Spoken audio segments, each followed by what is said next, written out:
Fridge পরিষ্কার করতে যেয়ে দেখি ফ্রিজের এক পাশে কতটুকু মাংস পড়ে রয়েছে। তো ভাবলাম আজকে মাংস কয় টুকরা দিয়ে তারপরে আলু দিয়ে তারপরে ঘন্ট বানাই, তারপরে দুপুর হইলে বাজারে যাব।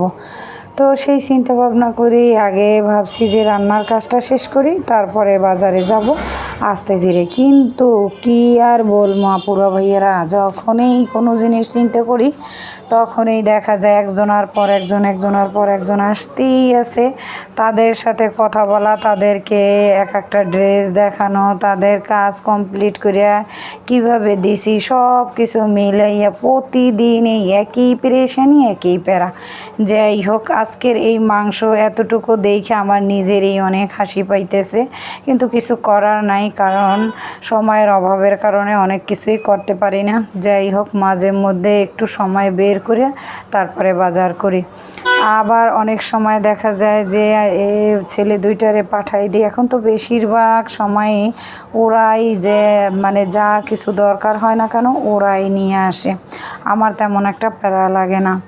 এই দেখেন দুইটা মুরগির মানে ছিল, আর এই ডিমগুলোও একটা সাইডে মানে উঠানো ছিল। তো ভাবলাম যে আজকে এগুলোও রান্না করে ফেলাই।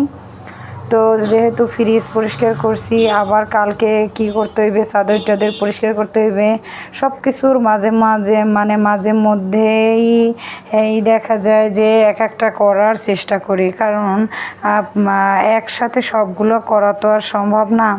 অন্য যদি কোনো কাজ না করতাম তাহলে দেখা যায় একসাথে সবগুলো করা সম্ভব ছিল, কিন্তু এখন তো অন্য নানান কাজে একেবারে পেরেশানি। আর ঈদের টাইমটা আসলে তো একেবারে খাওয়া দাওয়াও বন্ধ হয়ে যায়। এখন আবার অনেকে কাজ শিখতে চাইতেছে, আমি বলছি যে কোরবানির পর থেকে শুরু করব। তো সেখানেও একটা টাইম বের করতে হবে। এখন আর মানে প্রত্যেকটা ঘন্টায় ঘন্টায় এত কাজ যে টাইমের কোনো অপশনই নেই। তারপরও কি আর করব, কাজ শিখেই তৈলে তো করতেই হইবে।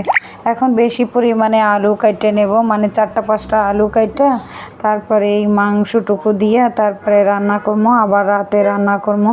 যেদিন একেবারে অল্প রান্না করি ওই দিন আবার রাতে রান্না করতে হয়, মানে 2 বেলা রান্না করতে হয়।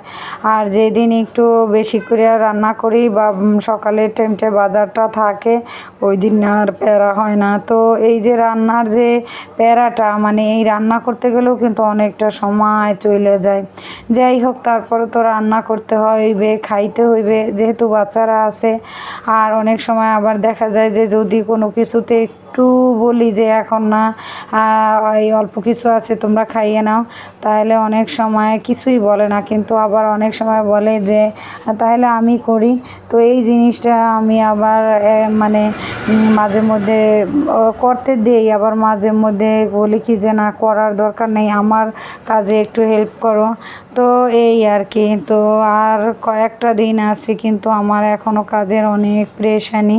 কবে যে এই কাজগুলো সব শেষ করতে পারবো আল্লাহ রাব্বুল আলামিনই ভালো জানে, জানি না। তারপরও শুকর আলহামদুলিল্লাহ, একটা অন্যরকম একটা তৃপ্তি কাজ করে। যে কোনো জিনিসই আপনি যদি করতে চান আর সেটা যদি পরিশ্রমও হয় আর যদি সেইভাবে আপনি করতে পারেন, আমি মনে করি শুকর আলহামদুলিল্লাহ। যাই হোক, আজকে অল্প 2-4টা মাংসের টুকরা, তার সাথে আবার 2-3টা আলু দিয়া তারপরে একেবারে ঘন্ট করে নিমু। এরকম খুব কমই রান্না করি, কারণ দেখা যায় মুরগির মাংস একেবারে খালি বেশিরভাগ রান্না করা হয়, আলুটা কমই দেওয়া হয়। আবার আলুটা রেদওয়ানের অনেক পছন্দ, এই জন্য আবার দেখা যায় অনেক সময় দেওয়ার চেষ্টা করি। যাই হোক, আমি অনেক দিন ধরেই আপনাদের সাথে গল্প করি যে এই টেইলারি কাজ নিয়ে। তো সামনে নেক্সট